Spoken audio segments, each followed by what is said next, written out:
Do you ever catch yourself thinking, ugh, why? Why do I keep doing this? You know it's not working, but you're like on autopilot, or you just like, oh, I did it again. And the thing is about leaders is that you don't get derailed because of lack of knowledge. You get derailed because of lack of self-awareness.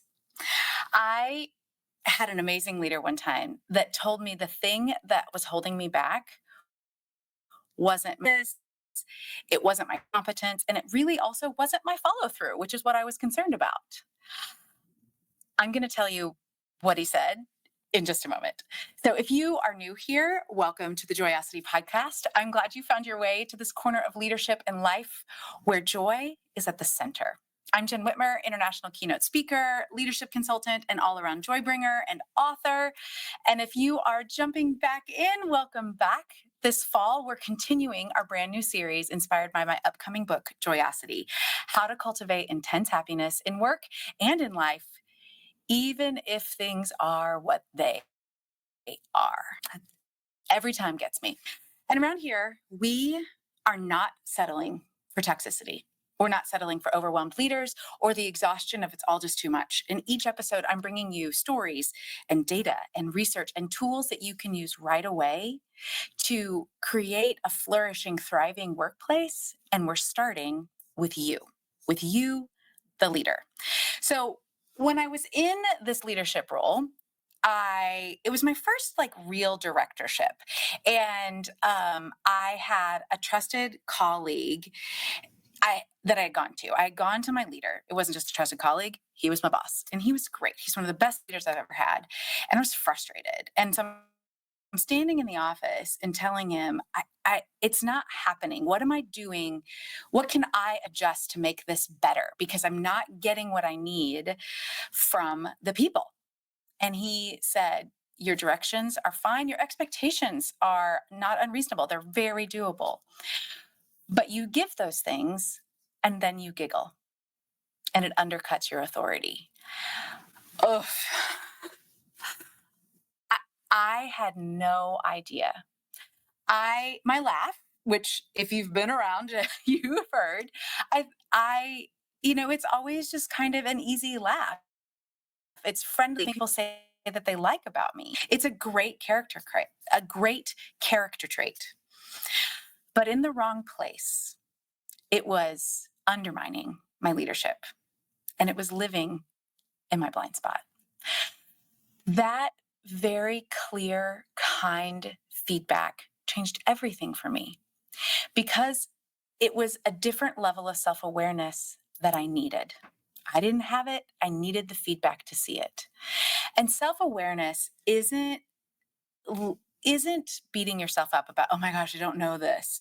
It's about really seeing yourself honestly and clearly so you can actually grow. And I say leadership requires ruthless self-honesty and radical self-compassion. Ruthless self-honesty and radical self-compassion. And the way we marry those two things is through curiosity, getting curious about yourself. And the thing is, most leaders, I thought this about myself, think that they're very self-aware, but they're not. You can't always see yourself clearly, and your things that you can't see can really, really hurt you. And in fact, if you think about it, if you've ever left a meeting, why did I say that? Or wondered why people aren't responding.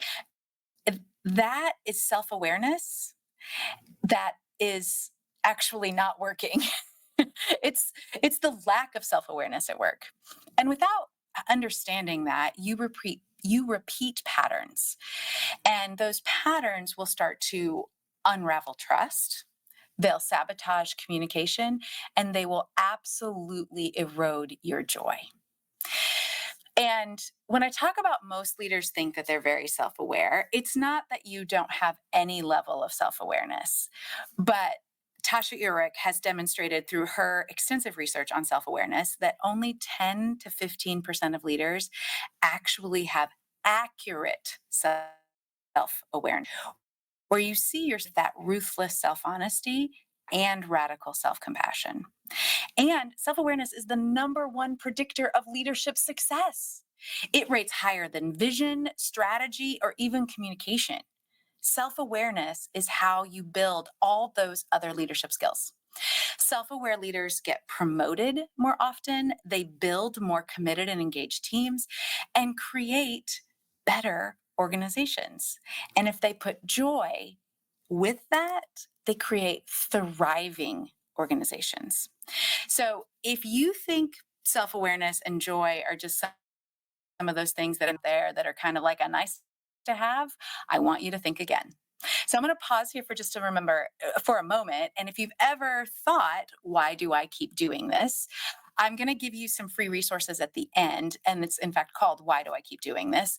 But what I also want you to know is that my new book, Joyosity, is coming out this fall. And it is already been endorsed by Scott Allender, who is a fellow Enneagram specialist and leadership consultant. So if you're wanting these practical, people oriented leadership skills that are proven and respected in the leadership field, you're going to want to grab it. And you can pre-order it now at jennwhitmer.com/books. And you can also in the very important party while you're there. But I don't want you to miss out because it relates to this conversation we're having right now about self-awareness. There's an entire section called the Explore section that delves deep, deep into this. And so for today, self awareness isn't just about uncovering what you can't see, it's also really understanding what is in you that other people can't see.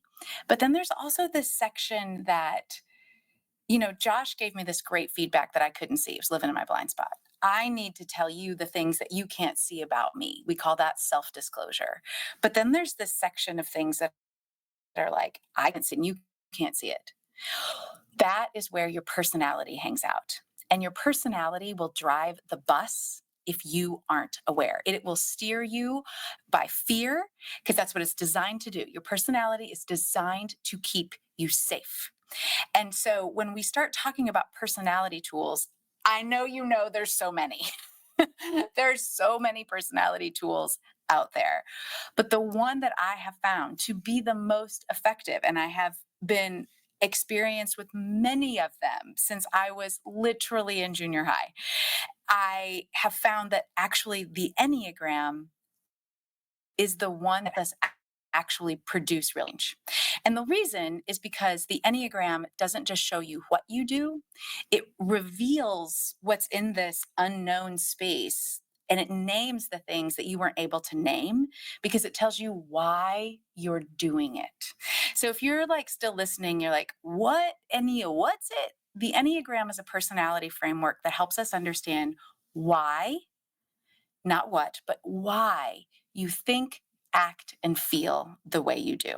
It helps you understand those deep motivations that are really hard to name, why you feel this way when somebody does X, Y, and Z, or why you process information in this order, or why you're the big doer, why you're the one that likes to observe.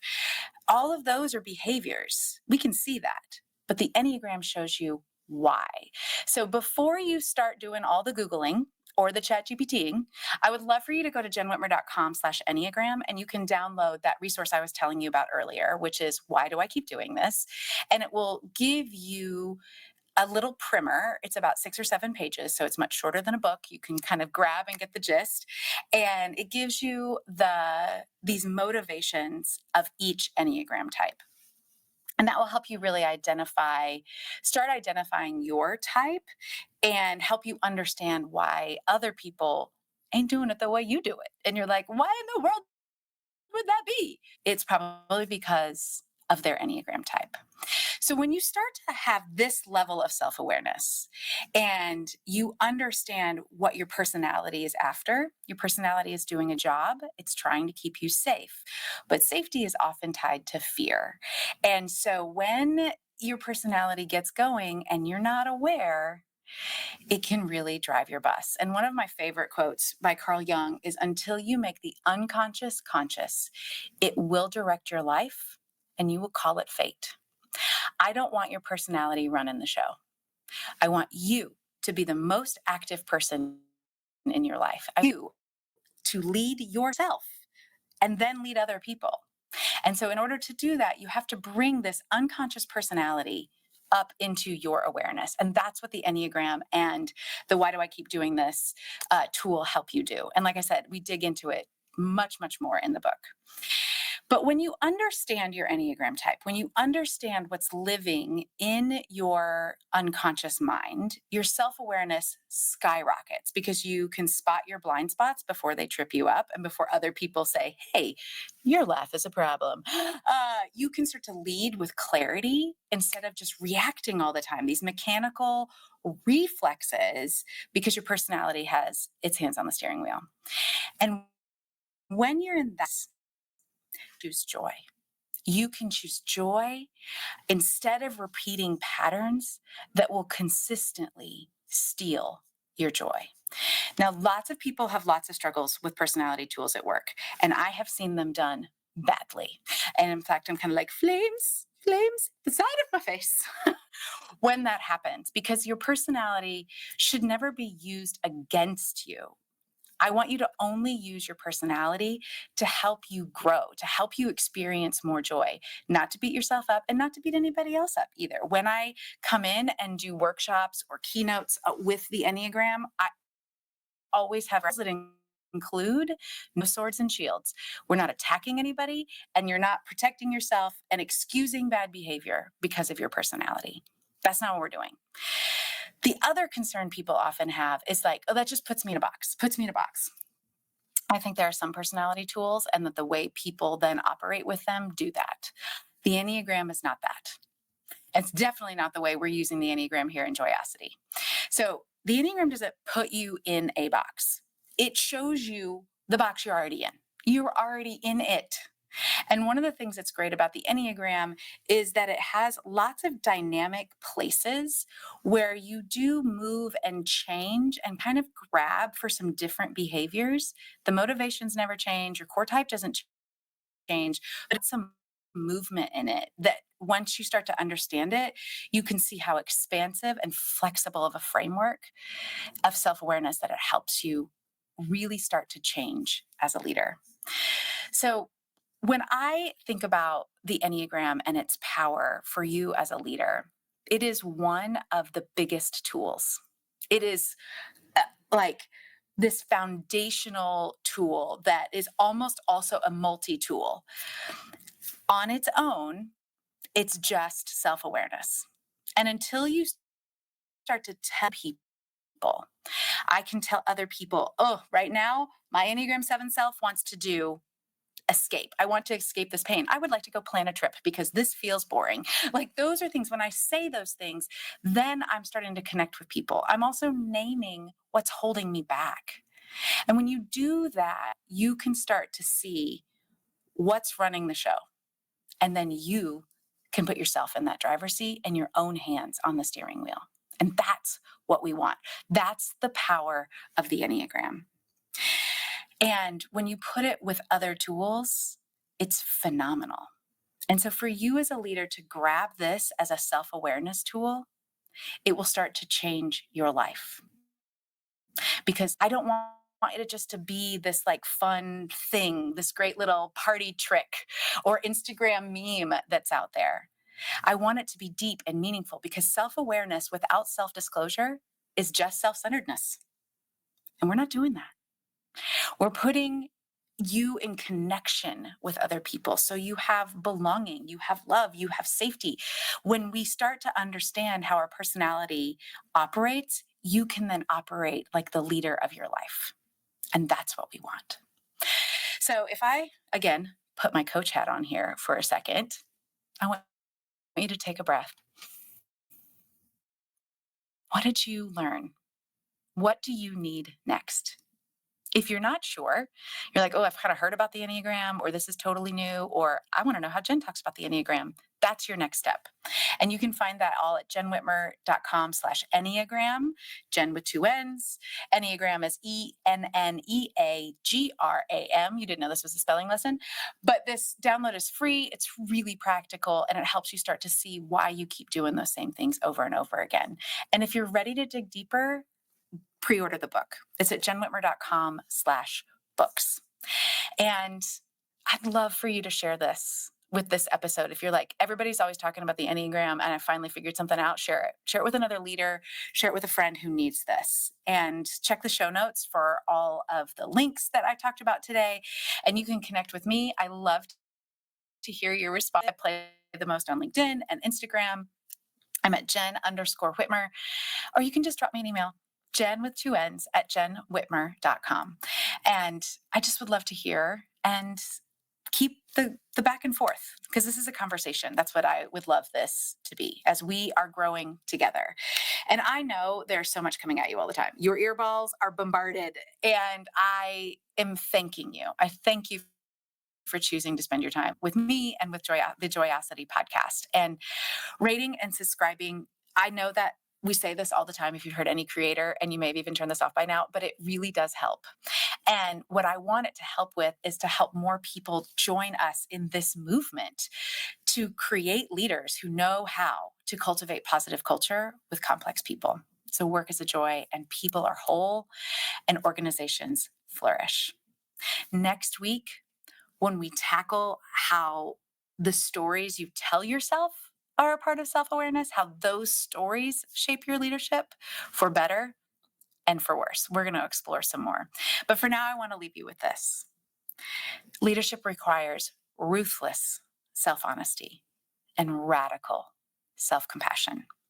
And you move your way to joy by balancing those with curiosity.